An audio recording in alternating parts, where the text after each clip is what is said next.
नमस्कार. महाराष्ट्रातील विविध क्षेत्रातील बातम्या झटपट आपल्या मोबाईलवर पाहण्यासाठी लगेचच सबस्क्राइब करा राष्ट्रशक्ती लाईव्ह न्यूज आणि सोबत बेल आयकॉन प्रेस करायला विसरू नका. दोघे मित्र गावापासून जवळच असलेल्या गोदावरी नदीवर पोहण्यासाठी गेले होते.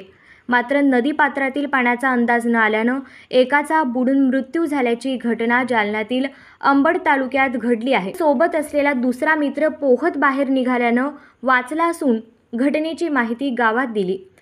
घटनेमुळे गावात खळबळ उडाली आहे. जालन्याच्या अंबड तालुक्यातील डोमलगाव येथे ही घटना घडली असून यामुळे परिसरात खळबळ उडाली आहे. ज्ञानेश्वर बाबूराव खरात वय 21 असं घटनेत मृत झालेल्या तरुणाचं नाव आहे. अंबड तालुक्यातील डोमलगाव येथील 2 तरुण नदीपात्रात पोहण्यासाठी गेले होते.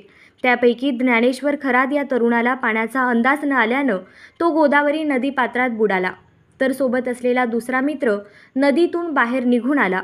दरम्यान आपला मित्र नदीत बुडाल्यानं घाबरलेल्या तरुणानं गावात धाव घेत घटनेची माहिती दिली. त्यानंतर घटनेची माहिती मिळताच ग्रामस्थांनी गोदावरी नदीपात्राकडे धाव घेत बुडालेल्या तरुणाचा शोध सुरू केला. गावच्या पोहणाऱ्यांनी तब्बल 2 तासांच्या शोधकार्यानंतर ज्ञानेश्वरचा मृतदेह नदीपात्राबाहेर काढण्यात आला. मृत्यू झाल्यामुळे खरात कुटुंबावर दुःखाचा डोंगर कोसळला असून डोमलगाव गावावर शोककळा पसरली आहे.